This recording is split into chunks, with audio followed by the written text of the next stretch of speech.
Welcome to Axium Design Portal Software.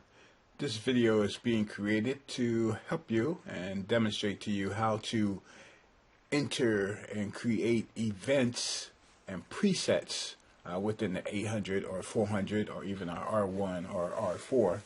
This is all done right through the, of course, the portal software. The way you start with this is to actually go ahead and open up an 800 or a 400. If you just double click on it right there, it shows up in this box over here. You want to go down to your settings. Within your settings, you have events. You go ahead and click on the events. What that brings up is this window here.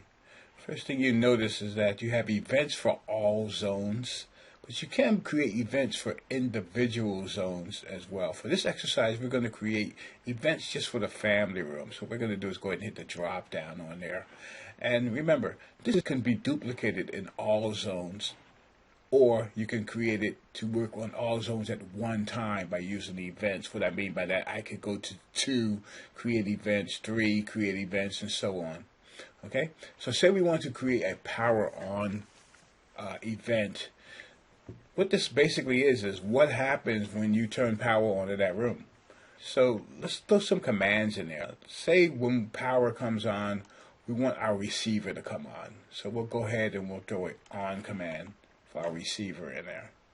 And then say we actually want that receiver to go to a particular setting. Say we want to go to HDMI 1. We go ahead and we'll drop that in there.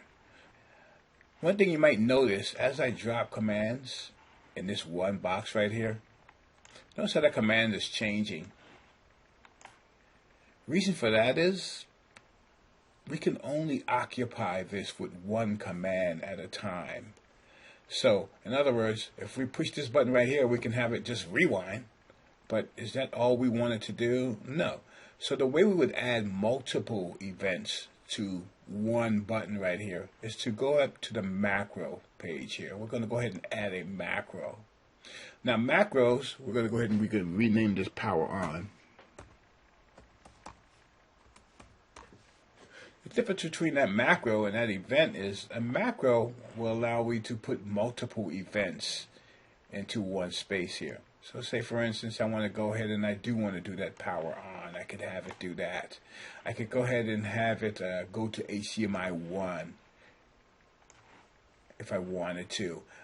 So say I need some other things to happen when I do that. Maybe my lighting. Maybe I want to go ahead and tell light 1 or light 2 to go ahead and go on and go off. Of course, this lighting is set up within this software here, so these lights are already defined as you drag them in what the functionality would be for them. Okay, but now we have multiple functions that we can do on our power on. And what we do with that, we go back to our events page here, and we're simply going to grab the entire macro and drag that into a box. Now when we hit that power on button, what happens? All of this happens here. Okay, so instead of just having that one event in there, we can have multiple events by putting in a macro. Okay, one example though of when you would use just one command, say Apple TV. When you turn on an Apple TV, once you hit the Apple TV button on your receiver or something, sometimes nothing happens. Why? Because Apple TV requires a command sometime before it even wakes up. So maybe you want to drag maybe a menu button in there. So whenever you hit your Apple TV at this point, your menu would actually pop up and something would actually show up on your system as well. Okay, another use of this right here is to define which component you would want to mute. So say you're using the receiver and you're also using the 800. So how does it know in this family room which component you actually wanted to mute at this point? So say in this room we do have a receiver. So what we'll do, we'll define our mute button as muting the receiver by going over here, where's my mute, and we'll go ahead and grab our mute toggle and drop that in there. So now anytime we hit the mute button, we know for sure we're going to mute the receiver and not necessarily the AX800. If I wanted to, I would put both of those mute commands in there, but how would I do that? Of course, through a macro. Okay, and that's events, and you can do that for each and every device here. Let's do one more, say with DirecTV. If I wanted that to actually go ahead and change a channel or something like that, I'll go ahead and I'll create a macro. I'm going to call it DirecTV.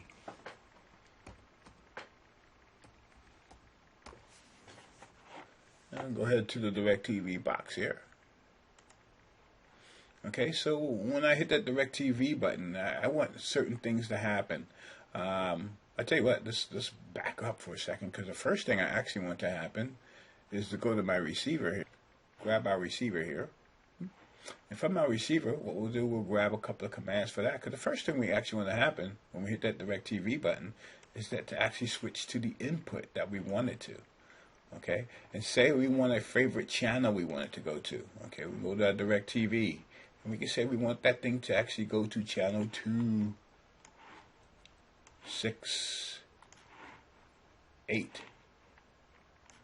Of course, anytime you do that, you're going to want to put delays on here. These are defaulted with 20 millisecond delays, so we can go ahead and we can add a little bit more delay to that by going here, and we'll add a 200 millisecond delay to that one, and maybe the same to this one. That way when that channel is changed, we know they're going to change in procession.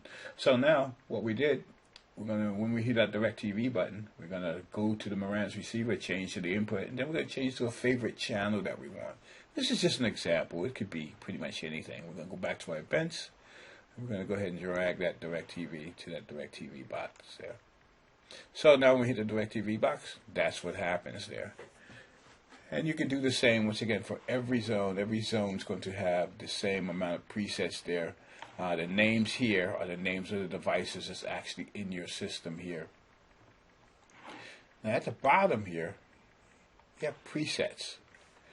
What presets are pretty much the same thing. The difference with presets are these are things that you can contact directly. In other words, I'm going to go ahead and set up a macro. And a preset is something that you're going to kind of use every day. And we're going to call this one lighting.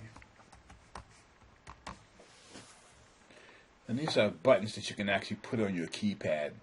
So what we're going to do is go ahead, we're going to put lighting on this preset here. So once again, these will actually be defined in your lighting system, whatever they are, before you can drag the buttons in. You would actually know what they are. Let's say, hypothetically, this is all my lights on or something like that. So that can be one of my presets right there. And it works exactly the same as your events, except the presets. So we're going to go back to our event page here, drag one of these lighting right here, and that's the preset. Okay, so now we can access that preset there and hit that preset button. Remember, these presets can be set up on keypads, they can be set up on iPads, and within the 800, you can actually access them here as well. As you can see right here, we have our presets here. So preset 2, preset 1 right now is a party mode. Yeah, that's how you set up your lighting presets there, or any other presets that you would want in here. You can have presets that's going to open your garage door, or whatever you choose to actually make those presets. These presets buttons can be set up on a keypad. Okay, that's how you do presets and events.